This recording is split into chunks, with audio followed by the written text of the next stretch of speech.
हर हर महादेव, जय भोलेनाथ। दोस्तों राधे राधे, जय श्री कृष्णा। फ्रेंड्स, स्नान, दान, देव पूजन तथा किसी भी सत्कर्म के प्रारंभ में संकल्प करना क्यों आवश्यक हो, पूजा छोटी हो या बड़ी हो, हमें संकल्प करना क्यों जरूरी है। कहा जाता है कि अगर हम बिना संकल्प के कोई भी पूजा पाठ दान करते हैं, यानी पूजा छोटी हो या बड़ी हो, कहा जाता है तो बिना संकल्प के अगर हमने कुछ भी किया है तो उसका जो फल होता है वो सब इंद्रदेव ले जाते हैं। अगर आप संकल्प करके कोई भी पूजा पाठ दान करते हैं तो उसका पूर्ण फल हमें मिलता है। जैसे हम लोग कार्तिक स्नान करते हैं तो उसमें संकल्प लेके करते हैं कि एक माह हम जो है कार्तिक स्नान करेंगे नेम धेम से, तो यानी वो हम संकल्प ले लेते हैं तो उसका जो पूर्ण फल होता है हमें मिल जाता है। तो फिर आप ये समझ गए होंगे कि संकल्प लेना क्यों इतना जरूरी है। अगर आप चाहते हैं कि आपकी पूजा का पूर्ण फल आपको ही मिले तो आप संकल्प लेकर ही पूजा कीजिएगा। अगर आपको संकल्प लेना है तो इसके पहले ना आपको पंचांग देखना आना चाहिए, यानी आपके पास एक हिंदी का कैलेंडर होना चाहिए। तो चलिए मैं आपको थोड़ी सी बेसिक चीज़ें इसमें बता देती हूँ। तो फ्रेंड्स, ये है 2024 का नया कैलेंडर, यानी कि पंचांग। ये आपको किसी भी बुक स्टॉल पे इजीली मिल जाएगा। जिनके यहाँ दैनिक जागरण आता उनके यहाँ तो ये फ्री में मिल जाता है।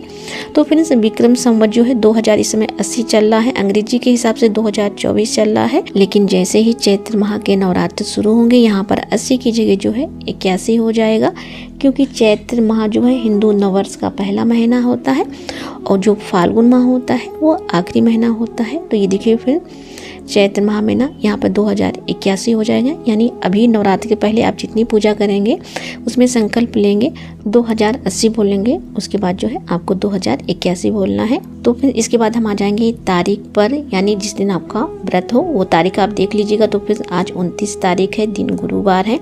तो कौन सा माह चल रहा है, तो ये देखिए फाल्गुन माह लिखा है।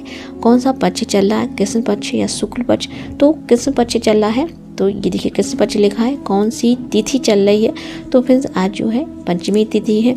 कौन सा नक्षत्र लगा हुआ है, तो इस समय ना चित्रा नक्षत्र लगा हुआ है जो 10:22 तक रहेगा। उसके बाद जो है स्वाति नक्षत्र लग जाएगा जो 1 मार्च को 12:49 तक रहेगा। तो फिर इतना आपको समझ में आ गया होगा। अब हम आगे की ओर बढ़ते हैं।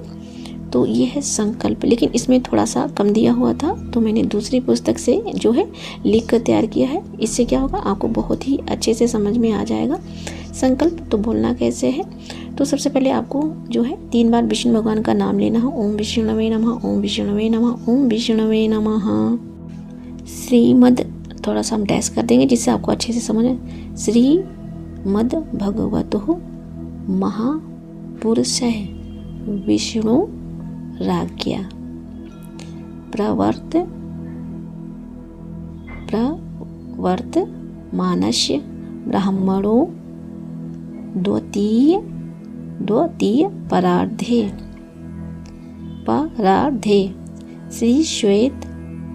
श्री श्वेत वारः कल्पे वैवस्वत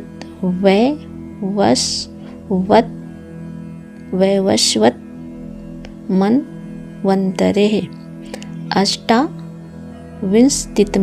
अष्टाविंशतितमे कलियुगे कलि प्रथम चरणे जम्मूद्वीपे भारतवर्षे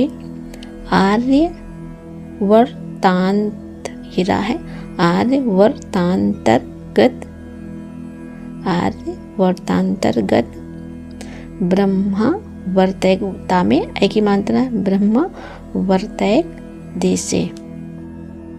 तो पहले 3 बार विष्णु भगवान का नाम लेंगे। ओम विष्णवे नमः, ओम विष्णवे नमः, ओम विष्णवे नमः।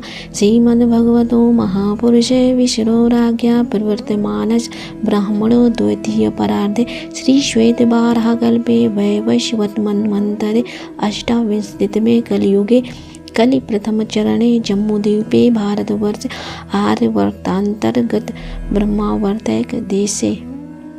इसके बाद जो है आप अपने क्षेत्र, नगर, गांव का नाम बोलेंगे, यानी कि इस क्षेत्र में आप रहते हैं कि कौन सा नगर है आपका, गांव है तो गांव का नाम आप बोलेंगे। तो मैं तो पूरा पता ही बोल देती हूँ, यानी आपका जो मकान नंबर है उसे बोल दीजिएगा। कौन से क्षेत्र में आप रहते हैं और कौन सा नगर है, कानपुर, लखनऊ, कौन से नगर में आप रहते हैं। तो इस प्रकार से आप अपना मकान नंबर भी लिख सकते हैं मन हो, नहीं तो आप क्षेत्र और जो है नगर जरूर बोलिएगा। इसके बाद जो है संवत्सर बोलेंगे, यानी कौन सा संवत्सर चल रहा है, तो 2080 चल रहा है, यानी संवत्सरे 2080 ऐसे मतलब बोलेंगे। तो यहाँ मैं आपको लिख के दिखा रही हूँ आपकी सुविधा के लिए। इसके बाद कौन सा मास चल रहा है, यानी कि महीना, तो फाल्गुन मास है। कौन सा पक्ष चल रहा है, शुक्ल पक्ष या कृष्ण पक्ष, तो जो पक्ष चल रहा है उसे आपको बोलना है। तो इसमें कृष्ण पक्ष चल रहा है तो बोलेंगे कृष्ण पक्ष। इसके बाद जो है कौन सी तिथि चल रही है, यानी कि प्रतिपदा, द्वितीया, तृतीया, चतुर्थी, पंचमी, षष्ठी, सप्तमी, अष्टमी, नवमी, दशमी, एकादशी, द्वादशी, त्रयोदशी, चतुर्दशी, अमावस्या या पूर्णिमा। तो फिर कैलेंडर में हमने देखा था आज कौन सी तिथि है, पंचमी, तो बोलेंगे पंचमी तिथो। वासरे, आज कौन सा वासर यानी कौन सा दिन है, रविवार, सोमवार, मंगलवार, बुधवार, गुरुवार, शुक्रवार, शनिवार। तो आज जो है गुरुवार वासरे, तो गुरुवार यहाँ हम बोलेंगे।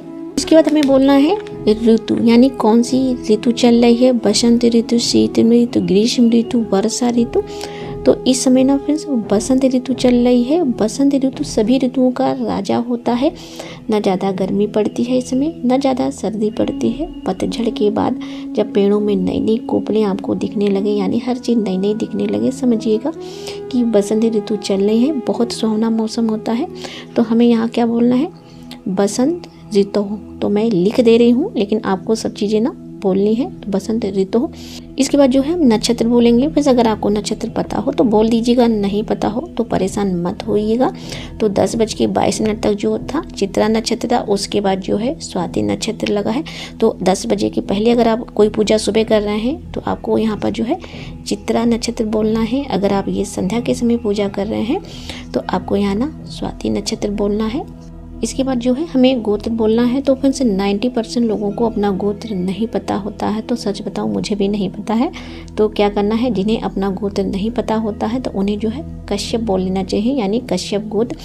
इसके बाद जो है यहाँ पर आप अपना नाम बोलिएगा। इसके बाद जो है अपने नाम के पीछे शर्मा, वर्मा या गुप्ता लगाना है। तो किन्हें शर्मा लगाना, किन्हें वर्मा लगाना हो, किन्हें गुप्ता लगाना है। तो ब्राह्मण जो है अपने नाम के अंत में शर्मा लगाएंगे, क्षत्रिय अपने नाम के अंत में वर्मा लगाएंगे और वैश्य अपने नाम के अंत में गुप्ता लगाएंगे।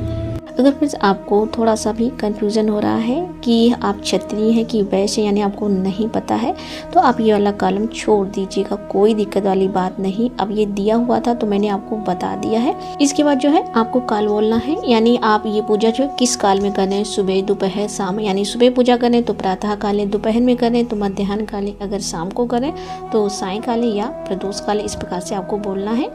सर्व कर्मसु शुद्ध्यर्थम श्रुति स्मृति पुराणोक्त फल प्राप्त्यर्थम श्री भगवत प्रीत्यर्थम। इसके बाद आपको ये भी बोलना है कि आप किस देवी और देवता की पूजा कर रहे हैं, किस कामना से कर रहे हैं, किस उद्देश्य से कर रहे हैं। अगर आपकी कोई विशेष कामना है तो आप बोल सकते हैं, लेकिन मेरा यही मानना है कि भगवान से कभी कुछ नहीं मांगना चाहिए। जब भी आप कोई पूजा पाठ करें तो भगवान से हमेशा उनकी प्रीति मांगिए, क्योंकि अगर एक बार आपको भगवान की प्रीति मिल गई ना तो आपको कभी भी कुछ मांगने की ज़रूरत नहीं पड़ेगी। क्योंकि जिससे आप प्रीति यानी प्रेम करते हैं तो उसका ख्याल रखते हैं ना, उसकी हर छोटी से छोटी ज़रूरत को पूर्ण करते हैं। उसी प्रकार से अगर भगवान की प्रीति आपको मिल जाती है ना तो भगवान आपका ख्याल रखेंगे। आप मांगेंगे तो थोड़ा मांगेंगे, यानी आप अपनी क्षमता के अनुसार मांगेंगे, लेकिन भगवान आपको क्या देंगे आप सोच भी नहीं सकते, क्योंकि भगवान ने पहले से ही इतना सब कुछ दिया है कि कुछ मांगने की ज़रूरत ही नहीं पड़ती है। तो जो दिया है बहुत कुछ दिया है, तेरा ही दिया मैंने खाया पिया, तेरा शुक्रिया तेरा शुक्रिया। बस भगवान का हमेशा शुक्रिया अदा किया कीजिए कि जो दिया है बहुत कुछ दिया है। तो फ्रेंड्स ये संकल्प जो है आप एक पेज में लिखकर अपने पूजा घर में रख लीजिए। जब भी आप कोई छोटी बड़ी पूजा करें तो ये संकल्प जो है पढ़ लिया कीजिए। और आप जो है पहले पंचांग देख लीजिए कि आज कौन सी तिथि है, क्या है। उसके बाद जो है आप संकल्प ले लीजिएगा। अगर आपको पंचांग देखने में दिक्कत होती है या परेशानी होती है तो जो डेली राशिफल के वीडियो आते हैं ना उन्हें आप देख लीजिएगा, क्योंकि उसमें जो है पूरा पंचांग बताया जाता है, उससे आपको आसानी रहेगी। तो फ्रेंड्स मैंने अपनी तरफ से पूरी कोशिश की है कि आपको मैं अच्छे से समझा सकूं। फिलहाल कोई बात छूट गई है या कुछ भी रह गया है, आपके मन में कोई भी संशय है तो आप कमेंट करके पूछ सकते हैं। तो फ्रेंड्स फिर मिलती हूँ इसी प्रकार से एक नए वीडियो के साथ। हर हर महादेव।